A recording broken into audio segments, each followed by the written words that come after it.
자, 안녕하십니까. 평생무료 주식 투자 카페에서 전해드리는 또 다음 주 테마 쪽 관련된 부분을 설명해 드리려 합니다. 미국 시장에 대해서 간단히 보고 금요일 날 어떻게 움직였는지를 보고 우리 시장 또 어떻게 또 테마주들이 움직일 수 있을지에 대한 부분을 살펴보도록 하겠습니다. 좋아요, 구독하기 많이 눌러주셔서 감사드리고 그럼 본격적으로 이야기를 해보도록 하죠. 미국 시장은 금요일 날 그렇게 썩 좋은 흐름을 보이지 못했습니다. 아시다시피 코로나19 확진자가 계속적으로 늘어나고 있는 부분이 있고요. 그러면서 고용 지표가 부진했고, 어떻게 보면 연방준비제도에서 얘기하기로는 최대 실업률이 30% 이상이 될 수도 있다. 그러면 세계 경제 공황에 있었을 때의 실업률에 맞먹는다라는 이야기가 나오면서 그렇게 썩 좋은 흐름을 보이지 못했습니다. 조정이 나왔고요. 그러면서 일단 미국 증시가 하락을 했고, 그러면서 글로벌적으로 역시나 확진자가 계속적으로 늘어나고 있다라는 부분이 부담스럽게 작용했다라고 생각을 하시면 좋을 것 같습니다. 그래서 남미, 아프리카, 동남아 쪽으로도 확진이 되고 있고, 확산이 되고 있고, 특히나 남미 쪽은 브라질, 그리고 북미 쪽은 캐나다, 그리고 아시아 쪽은 일본 쪽이 상당히 확진자가 늘어나면서 또 세계 경기에 대한 우려 섞인 목소리가 조금씩 나오고 있는 모습이 나타나고 있습니다. 그래서 우리 시장은 미증시 하락으로 인해서 우리 시장 장치 초반에는 약세 흐름으로 시작할 가능성이 높다. 하지만 최근에 개인들에 대한 매수 그리고 지난주 목요일에 잠깐 매수 유지를 했었던 기관의 그 자금 집행 관련된 부분 이런 쪽에서 얼마만큼 매수를 하는지에 따라서 관건일 것 같고요. 하지만 역시나 시장보다는 종목별 차별화가 계속적으로 진행이 될 가능성이 높다. 그리고 단기적인 상승은 좀 제한적일 가능성이 높다라는 것도 염두를 해서 지켜보시면 좋을 것 같습니다. 일단은 이번 주에 좀 가장 핵심적인 이슈는 시장이 좋든 나쁘든을 떠나서 다음 주, 다다음 주에 있을 이제 4.15 총선 관련된 부분이 가장 큰 관건이라고 좀 볼 수 있을 것 같습니다. 간단하게 설명을 해드리면 이번 4월 15일 총선 관련돼서 간단히 4월 1일부터 6일 재외 투표와 귀국 투표 그리고 10일과 11일 사전 투표가 있고요. 그리고 4.15 이 수요일 날 또 투표가 있습니다. 근데 상당히 좀 중요한 어떻게 보면 코로나19로 상당히 어수선한 시점에서 치러지는 그런 이벤트이기 때문에 얼마만큼 참여율이 좀 올라올 수 있을지 모르겠으나 어찌적으로 정치적으로는 상당히 좀 중요한 부분이라고 좀 볼 수 있을 것 같습니다. 한 몇 가지를 보는 것 중에 한 이 정도는 좀 참고를 하셔야 되지 않을까 생각을 하고 있습니다.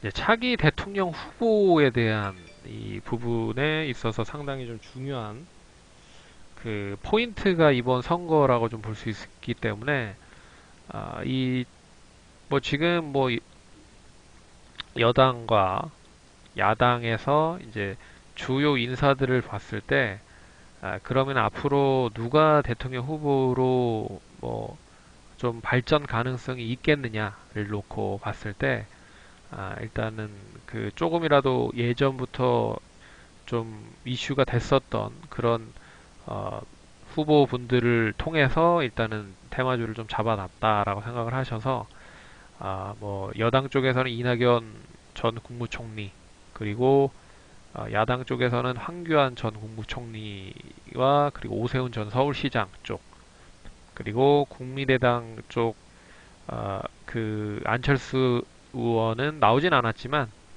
일단은 얼마만큼 표를 많이 얻느냐가 상당히 중요한 부분이기 때문에 일단은 그런 쪽으로 테마주들로 좀 봤다라고 생각을 하시면 될 것 같습니다.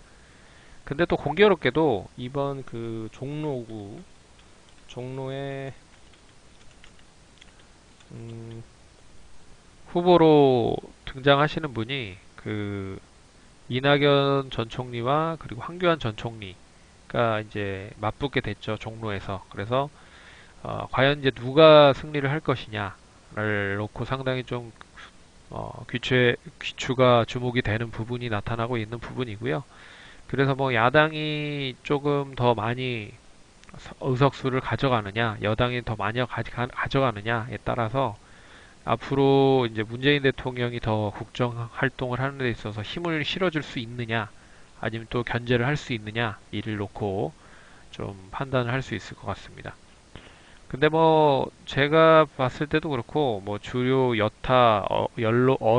여론을 통해서도 그렇고 조금 뭐 여당이 조금 더 유리하지 않느냐라는 얘기가 나오고 있는 부분들이기 때문에 뭐 이낙연 총리 관련주들이 그래서 더 많이 올라간다라고 생각을 하시면 좋을 것 같습니다.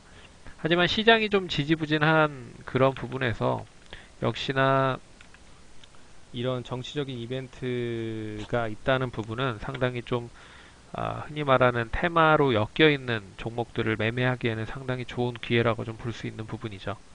그렇기 때문에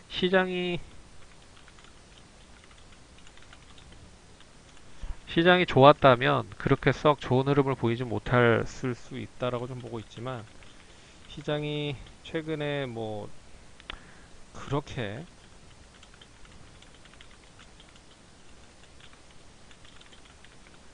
음, 뭐 코로나19로 인해서 그렇게 썩 좋은 흐름을 보이지 못하고 있다는 점에서 그나마 이런 이제 테마주 쪽으로 이슈가 될 가능성이 높다라는 부분으로 좀 이야기를 해드렸고요. 그래서 이 차기 대통령 후보에 대한 가능성 여부, 이 테마주를 어떻게 뽑았는지에 대한 얘기를 해드리면 차기 대통령 후보에 대한 가능성 그리고 정책적인 부분보다 당선 유무가 상당히 중요합니다. 그래서 당선이 가능될 수 있을 때, 당선이 됐을 때 파급 효과가 상당히 클 수 있는 분들을 주로 좀 꼽았다라고 생각을 하고 있고요. 음,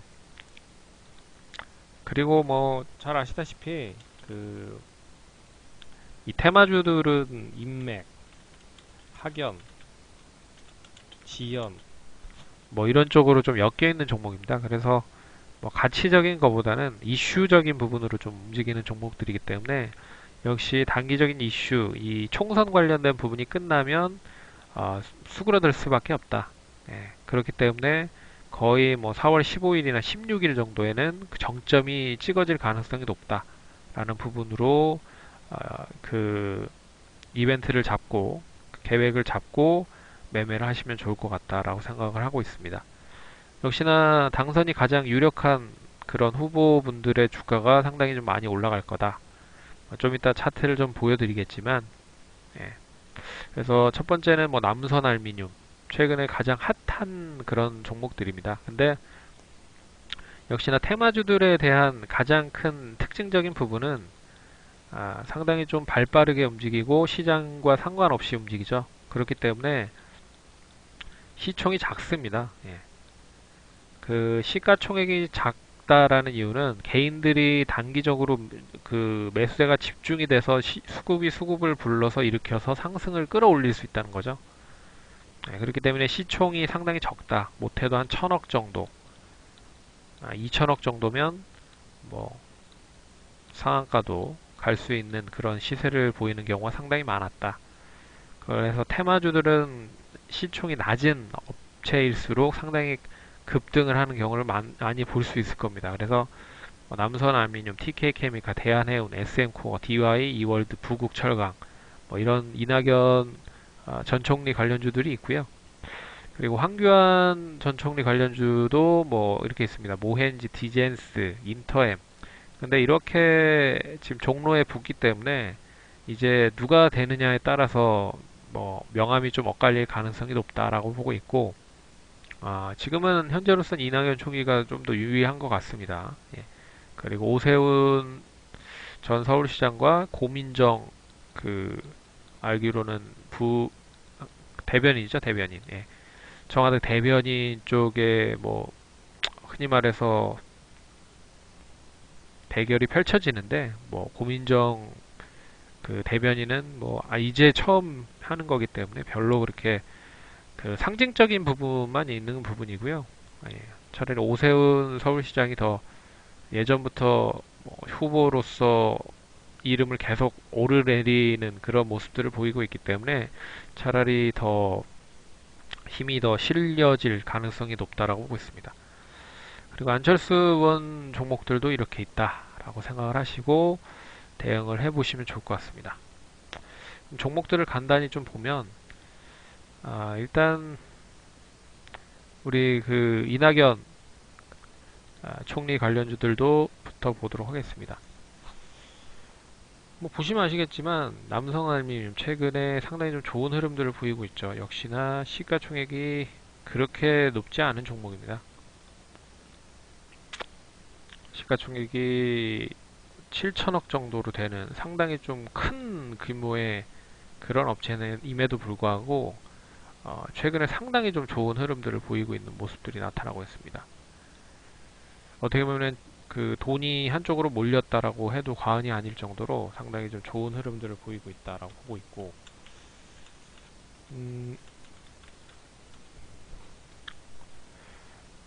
TK 케미칼도 좋은 흐름, 여기 2천억 정도,